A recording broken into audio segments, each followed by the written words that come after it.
Hey Siri, call Jenna.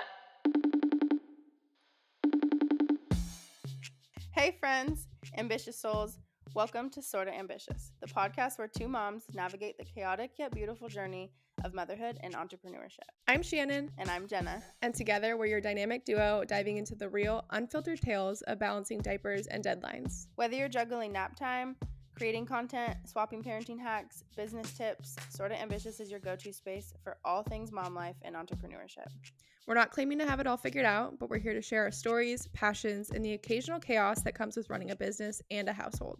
Expect candid conversations about the struggles, triumphs, and the messy middle ground where ambition meets mom life. And hey, if you're a mompreneur or someone trying to navigate this crazy world, you're in good company with us. We've got your back. So buckle up, grab your coffee or wine, no judgment here, and join us every week as we embark on this sorta ambitious journey together. Because let's face it, life gets a bit messy, it's a lot ambitious, and completely worth it. Hello. Welcome back. Hi, friends. Hello.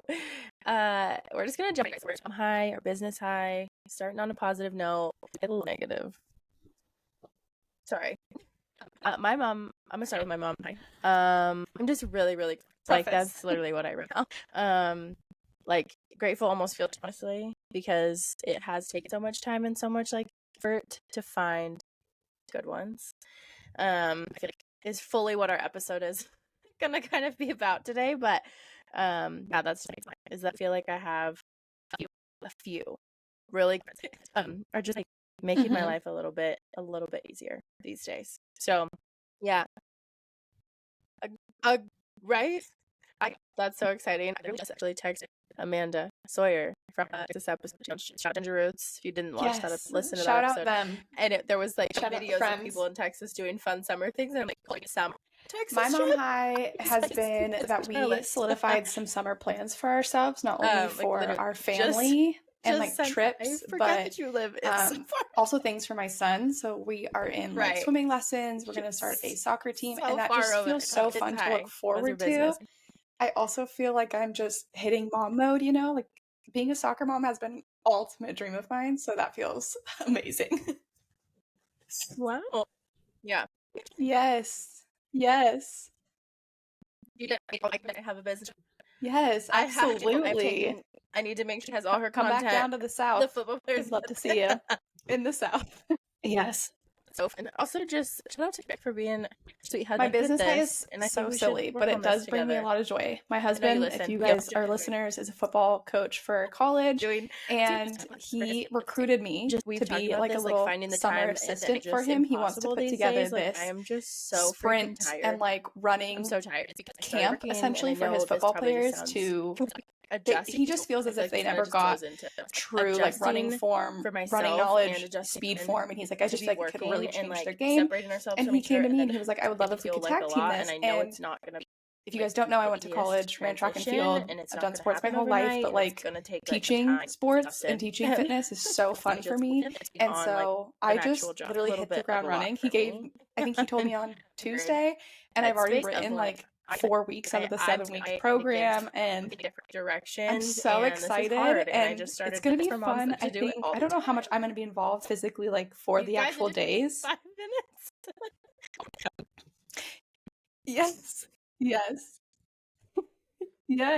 Mm-hmm. I would love that. I don't know if I'm going to be standing there with like a whistle and a timer like in my head I'm envisioning it, or if I'm just going to pass it off to Kendrick, but I'm really excited, and I've had a lot of fun building the program, and who knows if it's going to even make a difference for these football players, but and it's been fun to program, so that's my business high. Your friend, and I know same goes for you. Obviously, you're in a million places. I know, it was a lot of fun, and I know it's not Shannon's place to practice. It's my spot. Woo-hoo. How about you? What's your business high? All the things you said, So, okay, I guess super negative, but we do feel this is just can relate to.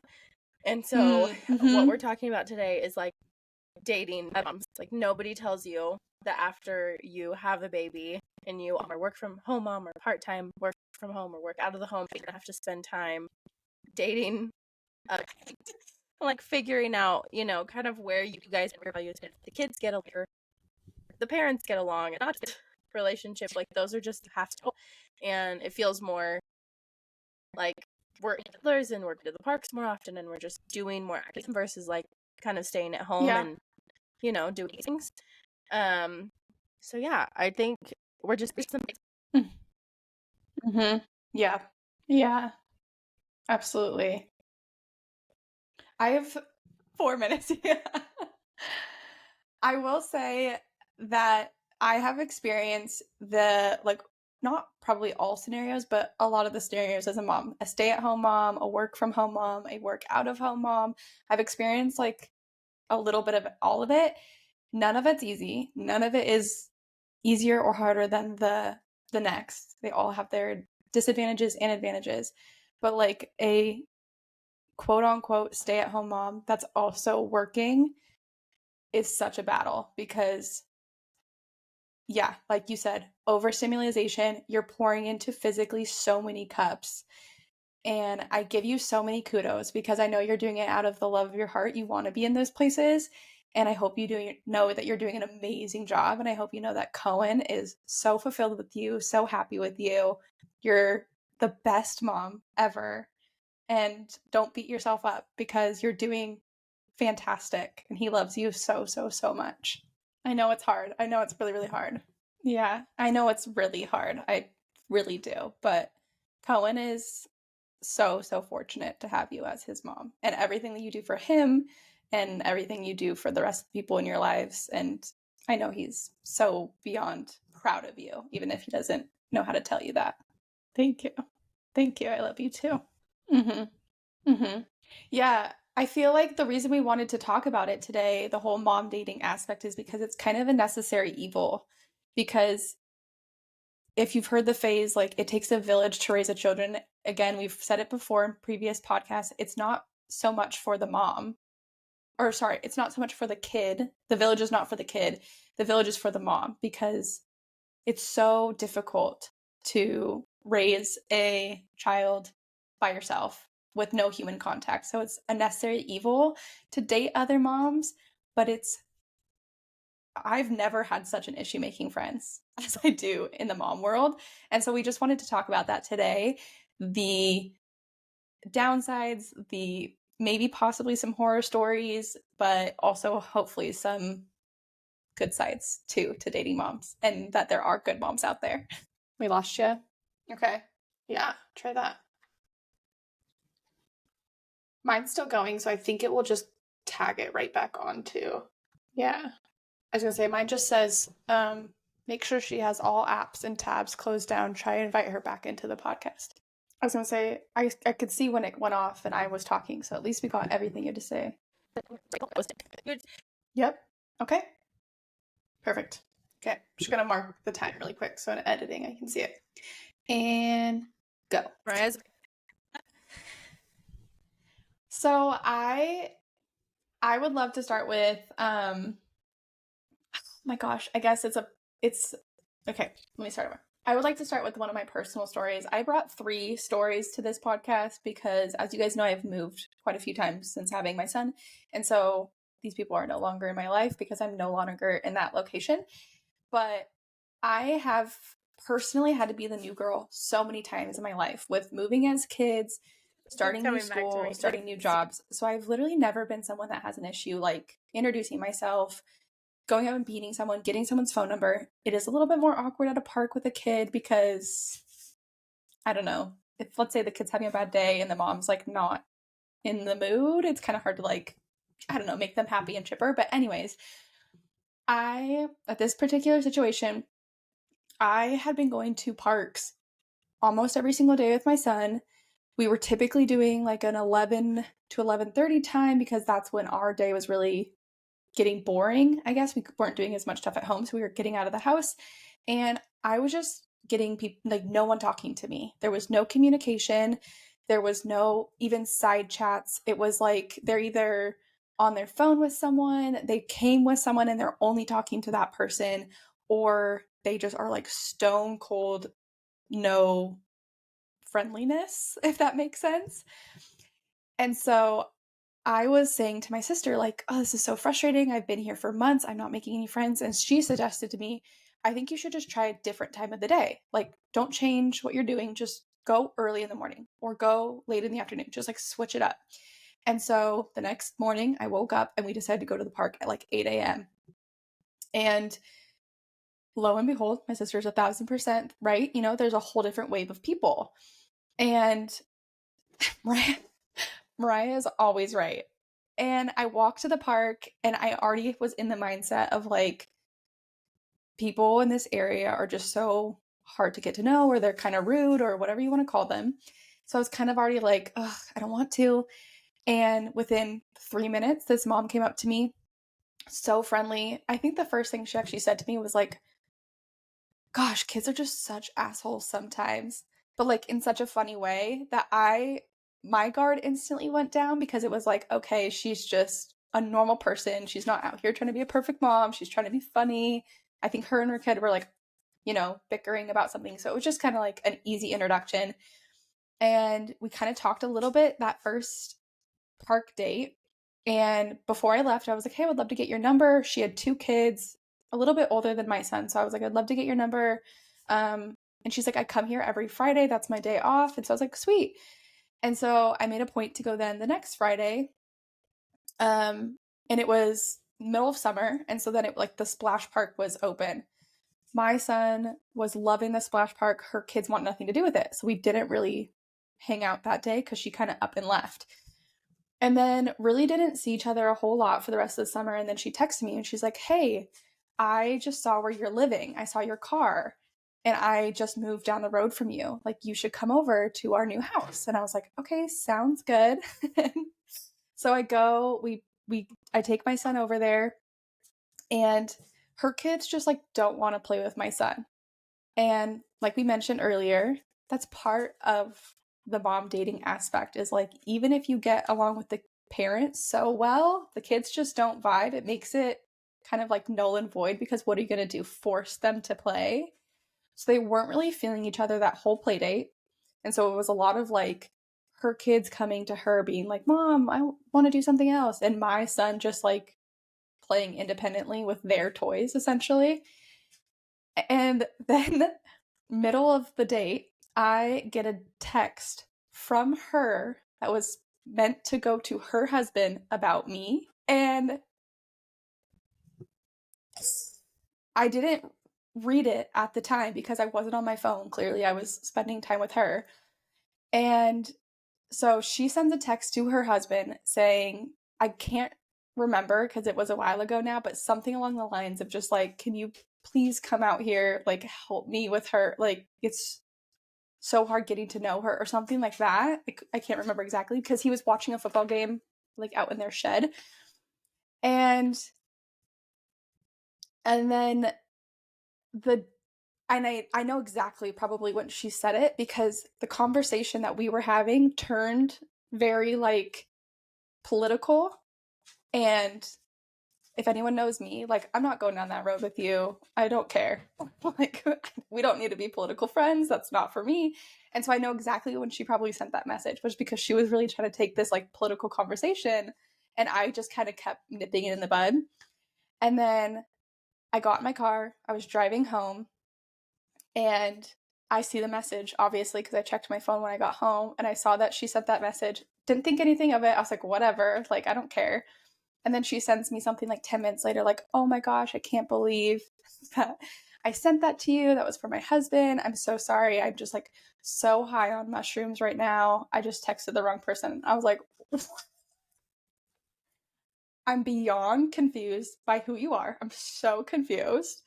No hate to if you take mushrooms. Like, I would love to experience that one day. But like, what is going on? You were just talking to me about like the most extreme political things, and then you're like, sorry, I accidentally texted you, I'm high on mushroom. It was just such an awkward thing, and I felt it in my bones when I was there.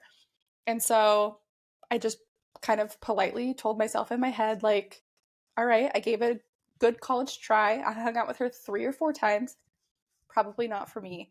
But unfortunately, she does text me like once a month and constantly asks me for things, like needs something from me, and I just have to like, you know, I guess be politely dismissive. I don't really actually even know what I say a lot of times. Like, I'm sorry, I'm just busy. But I'm just like, I'm to the point. I know we're not vibing. I know we have nothing to talk about because the 2 hours we spent together was nothing came out of it. And you clearly don't like me because you text your husband, like, get her out of here. So that was a terrible mom date. And I don't know, have you ever experienced anything like that? Has anyone ever experienced anything like that? You were. I didn't even notice you were recording. Yeah. Okay. Okay, so I did look into like. Yes, please tell us if you have very you send them, but no, you guys. we're not even close We're gonna to, keep like, rolling. our 5 hours, so All the deets, but we did want to get a few out there just to kind of get the segment ad because it doesn't end. Like it's not, all of a sudden our kids and then they're gonna be teenagers, and I just can feel this becoming something like days with us, just or parents, and then with the comfortable and it's for weird and you know what we're talking about, so don't make it weird. Yeah. I want to hear. Yeah, I think you're constantly dating moms. Constantly. Yes. Yeah. Yes.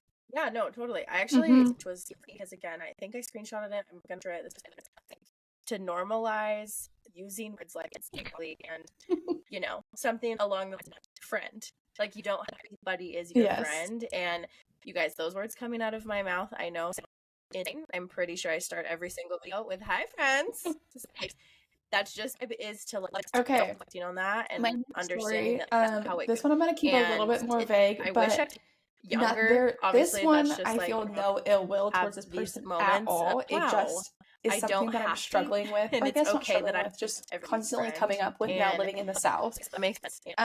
Kendrick and I are not religious. We have explored religion individually, like in our own past through high school and college, and I did have found just like our own avenue of looking at the world and life, and it's not through church or the Bible.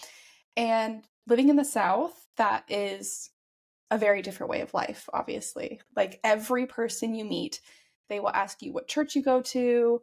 That's actually the number one question I get I can say it with certainty. I get that question every single day. What church do you go to? And every single day.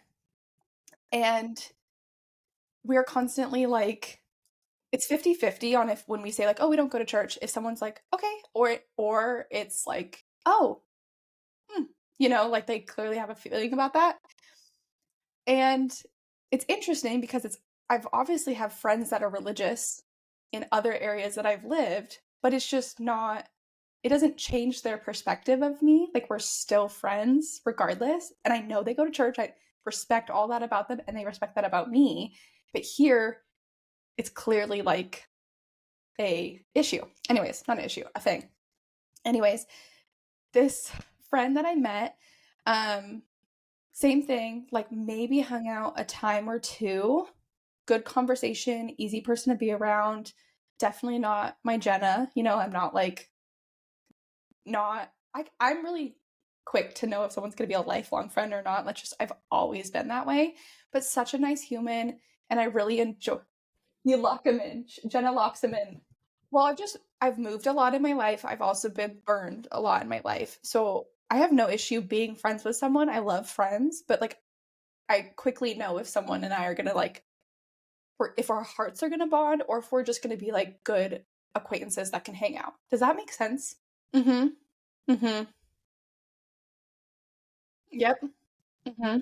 Yeah.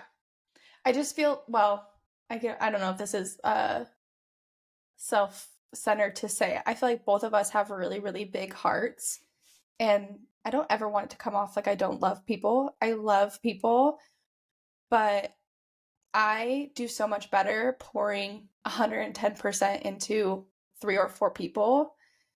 Like that's where I feel the best. And I like keeping people in my life that I can get along with. But if I know I can't give them 110%, I'm not going to start to like open my heart because I don't know. Anyways, like I said, I've been burned. But yeah, your AI knows that you need a little quote here and there. No, I do love that. I love that. I actually can see you today, which is not normal. I actually can. I'm normally so it feels good to like. Normally I can't. Normally I'm staring at a little loading screen. Oh, no, I'm still there. Okay, you can cut that out, Shannon, if you want. Didn't make sense. Sorry. Okay, so this particular person, like I said, hung out 2 or 3 times. And then it was the day after Easter Sunday. And we went to the park. It was just her and I. And yeah. I guess this mom date felt very different than our previous mom dates, because previous mom dates were just talking about mom life and like husbands and our sons and da-da-da. This one I felt like was a little bit more of a grill session present in my life about that is not the case being now. religious. She was just someone and being like, I think trying to comprehend what oh my God, Easter meant to me, like and if since I'm not religious, like what do I teach my son? And it was 50 minutes of just asking me questions about religion and me trying to be really respectful and honor her viewpoints and the way she was raised, but also not how about you I guess just tell her what she wanted to hear. I don't know what she wanted to hear. That was the issue. I was like, I don't know what you want to hear from me. And it did not change the way I look at her at all, but it definitely made me be like, oh my gosh, I now have, I feel like it made me look at just the different, oh my gosh, let me say that again. It didn't make me look at her any different, but it did make me a little bit more self-conscious about talking to moms specifically in Arkansas, because I was like, man, is this going to be a hurdle that I'm going to have for the rest of the time I'm here? Like, should I go to church with them just so that I feel like they don't look at me differently and they can just like get to know me versus get to know what church I go to? You know what I mean?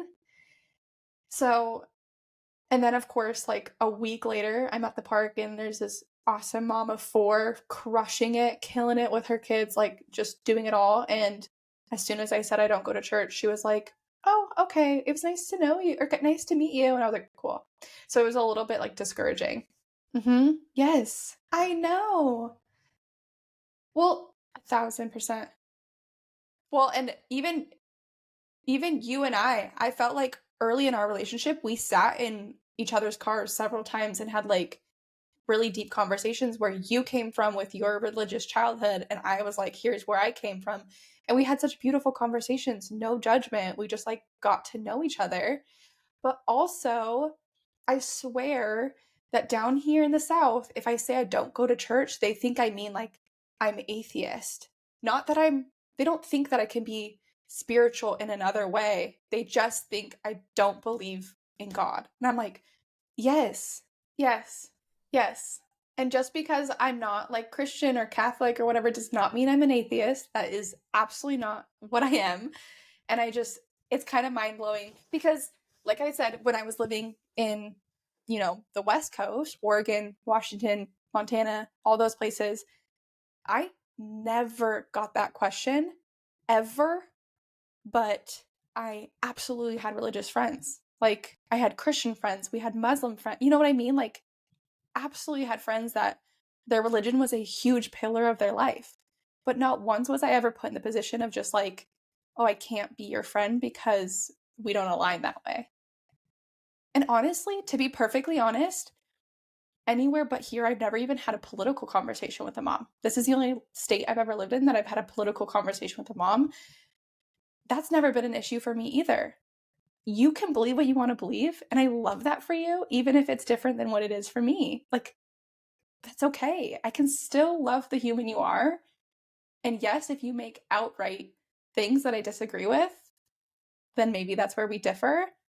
But 9 times out of 10, someone is not like blatantly doing something that I disagree with just because of their religion or just because of their like political belief.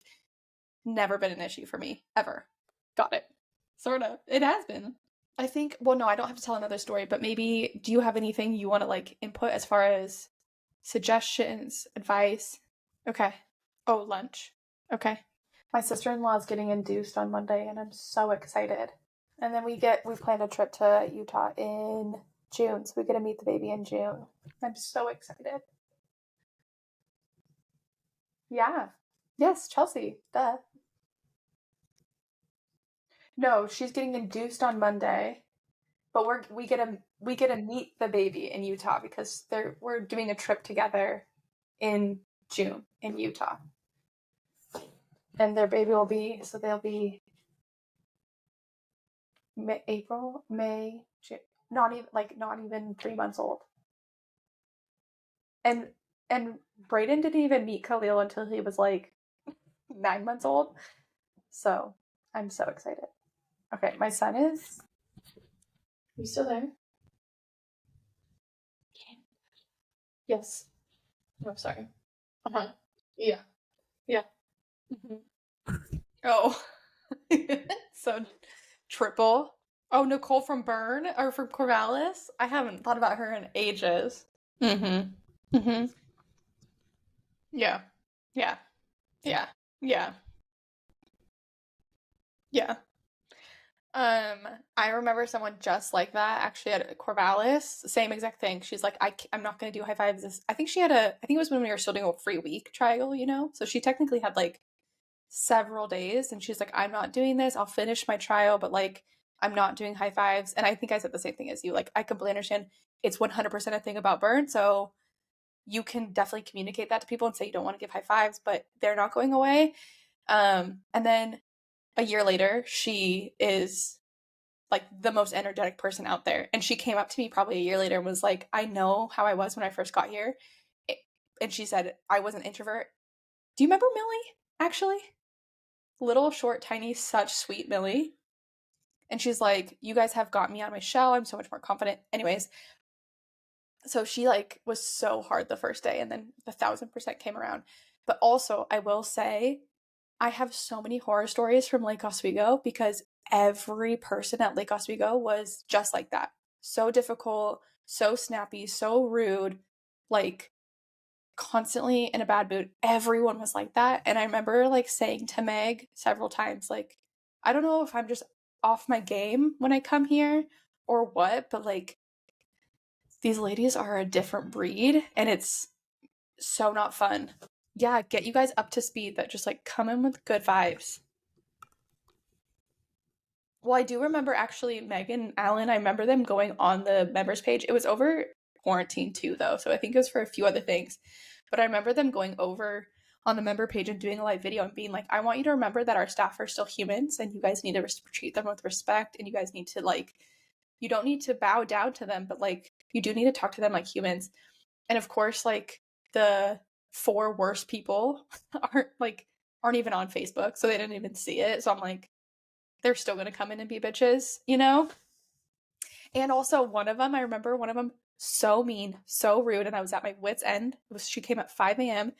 I was at my wit's end, and I was like, ma'am, at this point, the way that you're speaking to me, I don't think it's appropriate that you be at this workout right now. I'm going to ask you to leave. She's like, you can't kick me out. You're nobody here. And I was like, I'm actually the regional manager, and I'm going to ask you to leave right now, and you can speak to the owner about that if you'd like to reestablish your membership.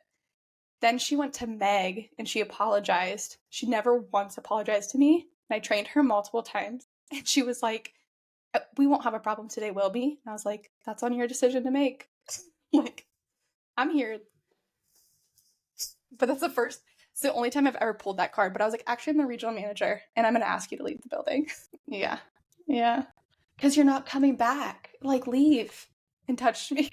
That is one of the biggest, like, the hardest things with burn is because your clientele is like the middle-aged entitled woman clientele, like the ones that like think they know it all. It's just like the 40-year-old women, they are, and I don't know how old she was, but like the 40-year-old women, they're a rough group if they're like on your bad side. And but that's also your market. Like that's also who you have to talk to. Yeah. Yeah, I was wondering about that. Yeah. Yeah. Yeah, and they think they can only do it like once a week because it's so difficult. Is it a 3-day free trial now? Just one. That's tough too. It's all cardio. Yeah. Yeah. I was wondering that with Ben because you've mentioned about how many things they have. If people would be like true members there because so many people like to do 1 day of Pilates, 1 day of cycle, 1 day of whatever. Whereas burn, I feel like you do have to kind of commit. Mm-hmm. Mm-hmm. Yeah, totally. Yeah. Do you have an Orange Theory there? Yeah, I was gonna say Orange Theory has, I mean, I guess, yeah.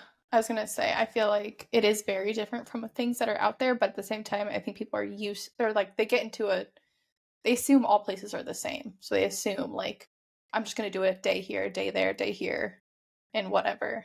Yeah, yeah, right.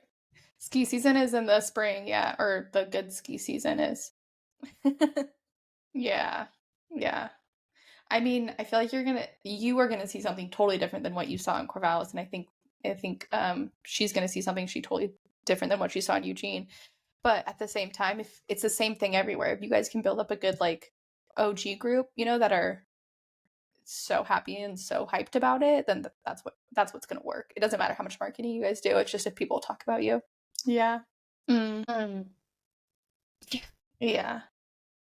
Interesting. But I mean, you handled that lady the right way. You got to kill him with kindness, and you also just got to be like, you got to be so real and be like, this is what it is. Also, like, if you do get bitchy members, like I had at least like Oswego, I just want to be like, I'm the trainer here. I'm not leaving. So if you don't like me, I'm sorry, but like you have to find a different gym. Because a lot of them, I felt like they thought they could just like talk me out. They could be like, if I tell her I don't like her enough or I don't like it enough, they'll change it. And it's like, come on, you're coming to our gym. Just like, if you don't like it, go somewhere else. Yeah, exactly. It's just the entitlement. Mm-hmm. Mm-hmm. Yeah. Yeah. And 1,000%, I could put money on it. If she stayed with you guys for a month, she probably wouldn't be those person out there like walking for high fives. But I could put money on it, $1 million on it, that she would be totally fine with the high fives by the end of a month. Not in the group. Yeah. And that's exactly what Millie said. She's like, I started to feel like I was alienating myself because I wasn't giving high fives. And I was like, yeah, I understand. I mean, it's just your doing. If the rest of the people are doing it, just roll with it. Unless you have like, we did have a girl that had like OCD, like germ OCD, and I understood that. Yeah. Yeah. Yeah. But, okay. I guess I could have stopped the recording because I think I'm at 50. Okay, so like touch on that. These moments of being parents, being in situations with kids, I didn't understand that like I myself as an adult would have triggers watching things happen, like watching other parents parent or with kids where like I'm all of a sudden maybe happened to me as like how someone responded to me. And so like those trigger moments as a mom, it's like a whole other battle that you're all of a sudden having. And we had one of these moments the other day at I was at a museum with my son and my favorite mom friend and our kids, and we were having such a great time, and then basically just watched some kids that like I guess in our opinion it's like I'm sure they just weren't like, in my being cute, they're running to get them out of the situation. If they happens every day, but then the which to each their own. Do what you need to do. That definitely child how distant on my son, and I don't want that to be a situation. And the like it's say about it sounded a very very moment, not even real tears about it. But both texts felt the same. Just let's go situation because we both type away. It's kind of so watched. It was just a weird situation. Yeah. Getting super emotional about it, but like one, it's good like feel that is really you can trust and like not so yeah that's really good or they're friends and not kids and it's okay. Well, and I just started to the village about who and I've recently been to be who I decided to be a part of my family, who we with who works with us, like it's people that you had like